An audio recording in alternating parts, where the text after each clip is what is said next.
मुद्दा असा आहे, अख्खं गाव जमलेलं देवस्थान काय कारभार करतं, ग्रामपंचायत काय करतं, ह्याच्यातलं नॉलेज तो तिथं काम करतो त्याला बाकी काय आरडाओरडा धिंगाणा करून होणार नाही. पहिला मुद्दा.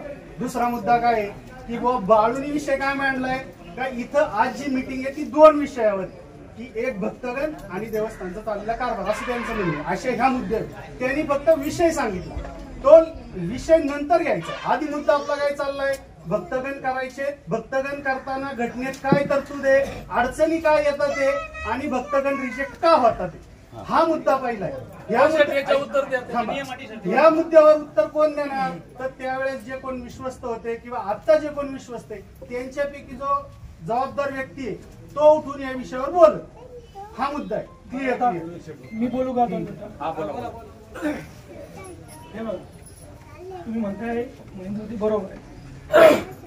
भक्तगण हा मुद्दा विक्षणने मांडला का देवस्थानची तयारी भक्तगण करून घ्यायला हरकत नाही, पण आम्ही जे भक्तगण करू ते आम्ही धर्मदायाकडे पाठवू, पण ते मंजूर होतील का नाही होतील याची तरतूद आपल्याला कशी करायची किंवा होतील का नाही होतील हे माहिती नाही.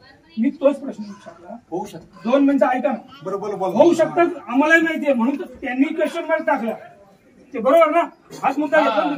त्यांनी क्वेश्चन मार्क टाकलं घटनेनुसार, म्हणून मी त्यांना विचारलं की बाबा जर घटनेत 25 आहेत तर तुम्ही 27 ची यादी का दिली? 27 च्या यादीमध्ये रोहित बाबा यांचं नाव, रोहित भरत चव्हाण यांचं नाव आहे. रोहित भरत आणि शांताराम जनार्दनच का, राजेंद्र कोंडाचेच का?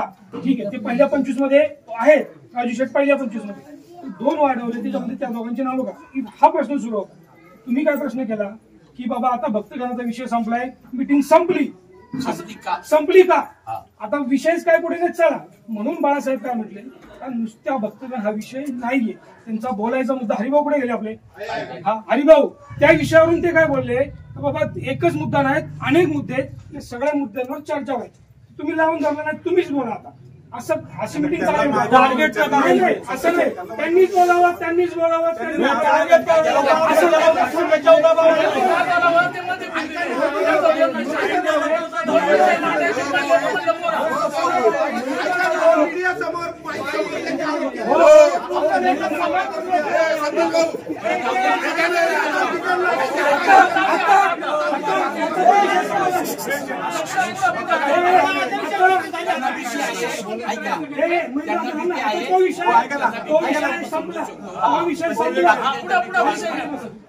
त्यांना बीपी हाय जावं त्याच्यामुळे ते बोलू शकतो.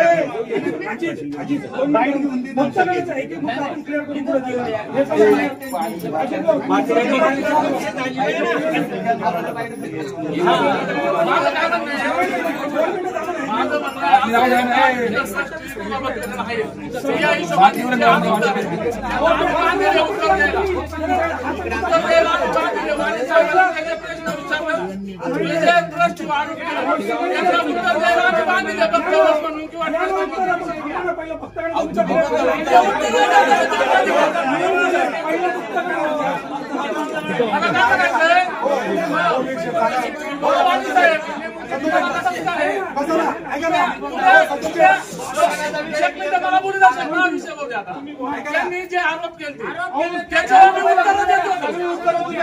उत्तर देतो, त्याच्यात खंडन काय करतो? पहिला आरोप झाले त्याचं उत्तर देतो ना नंतर घेऊ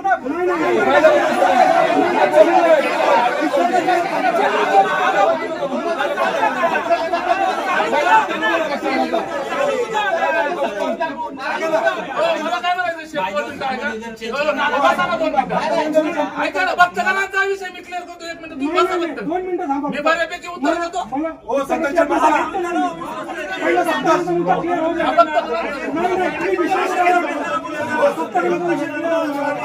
भक्तगणांचा मुद्दा घेतो. 2 मिनिटं मला बोलू द्या. तुम्ही भक्तगणांना बोलू शकता. मी ऐका आरोप झाले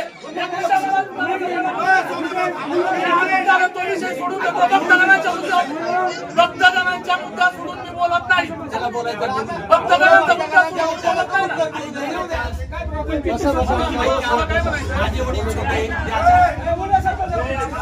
मला काय म्हणायचं?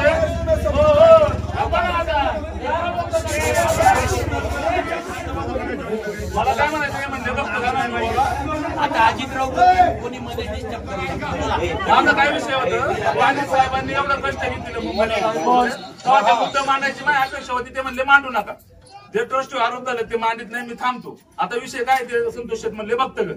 तर भक्तगण असं आहे का जे आता चेंज रिपोर्ट दिलेत आपण ते चेंज रिपोर्ट तुम्ही ऑब्जेक्शन घेतलेले तर ते ऑब्जेक्शन काढायला लागेल. ते ट्रस्टीने मग ते सगळ्यांचा ठराव करून त्याला कमिटी करायला लागेल. त्याच्यात आपल्याला कायद्यात बदल करायला लागेल.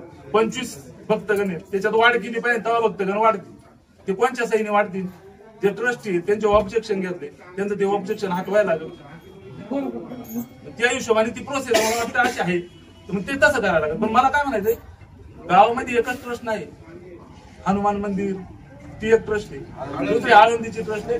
मग माझं असं मत आहे का जर हे सगळं होते भक्तगण वाढवायचे तर या तिन्ही ट्रस्ट मध्ये भक्तगण वाढले पाहिजे.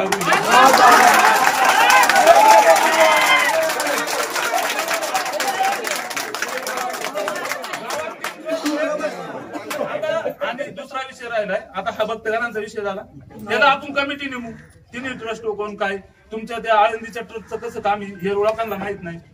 हनुमान मंदिराच्या ट्रस्टचं माहित नाही. आणि आमच्या ट्रस्टचं काही चुकी झालं असेल तर आम्ही उत्तर द्यायला तयार आहेत. वाणी साहेबांनी काय ऑब्जेक्शन घेतलं असेल तर मग आम्ही ती उत्तर द्यायला तयार आहे. तर ती तुम्ही खंडित करता म्हणता थांबा तो विषय नका घेऊ. तर आता भक्तगणांना बोला. मी बसतो आता ऐका मला जे बोलायचं होतं ते अर्धवट सोडून मी बसतो. बोला तुम्हाला काय बोलायचं. बरं याच्यात भक्तगण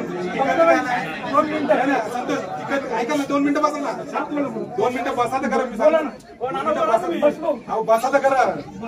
विवेक शेठ संतोष शेठचं म्हणणं आहे का भक्तगण टिकवणार का नाही हा प्रश्न आहे. तर तुम्ही सांगा कसा टिकवल गावचा सगळा भक्तगण हे सांगा आणि कसं टिकवता येईल सांगा त्याला. मला त्यातलं पहिलं अजित भाऊजी मी ऑब्जेक्शन घेतलं मी ऑब्जेक्शन चेंज रिपोर्ट घेतलं की झाली किती चालेल मला 2019-22 2019 ते 22 बर. माझा मुद्दा असा आहे विजू शेठ 27 आता तुम्ही सांगू शकले नाही आणि तुम्ही उत्तर पण दिलं नाही. लेखी धर्मदाय जे उत्तर म्हणतात ते बाबा 25 पेक्षा जास्त होऊ शकत होतं. याचं काही लेखी यांच्याकडे नाही. तुम्ही शोधलं भेटलं का तुम्हाला? आहे ना ते नामंजूर केलेलं आहे ना. नाही 2 मिनिटं तुम्हाला परत नाही बोलतो. दुसरं हो विजू शेठ 2003 ला घटना दुरुस्तीसाठी अर्ज केला होता. 2003 ला त्याची प्रत ती प्रत आता तुम्ही म्हणता ही घटना दुरुस्ती मंजूर नाही म्हणून तुम्ही भक्तगण करू शकत नाही. मुद्दा बरोबर तुमचा चेंज रिपोर्ट मंजूर नाही 2019 पासून 14 पासून म्हणा 19 ऐकून घ्या. 19चा मंजूर आहे. 14 ते 19चा मंजूर आहे. हा 19च्या पुढचा मंजूर आहे का? नाही. तुम्ही विश्वास म्हणून कसं ते काम असे करता? त्यांचं तुम्ही मंजूर जरी नसले ऐकून तर घ्या. ऐकून ऐका. 2 मिनिटं ऐका ना. कशाला बोलताय तसे आपण काम राहूला आपण ताब्यात घेतलं आणि नवीनच्या नवीन सगळा हे दिलं चेंज रिपोर्ट सादर केला. तो त्यांनी मंजूर केला ना. नामंजूर केलं 2009 ला मंजूर आहे. शेड्यूल 1 दाखवलं ना तुम्हाला? नाही तो मंजूर नाही. अहो दाखवलं शेड्यूल शेड्यूल दाखवतो.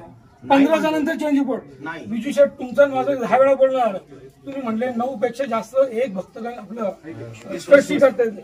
15 जणांचा चेंज रिपोर्ट मंजूर आहे. नाही आमच्या माहितीप्रमाणे हे का तुमच्या शेड्यूल 1 आहे तुमच्या त्याच्यात ते कॅन्सल केलेले 15तले 6 जण कॅन्सल करून नंतर राहिलेले 9 जणांची मंजुरी दिलेली. नाही नंतर 2 मिनिटं विषय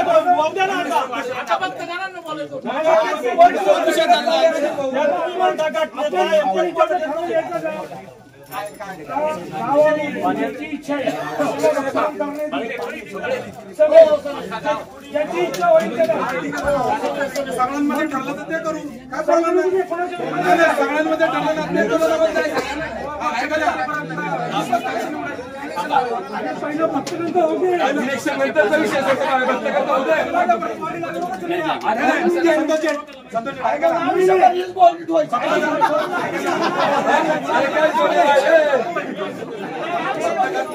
संतोष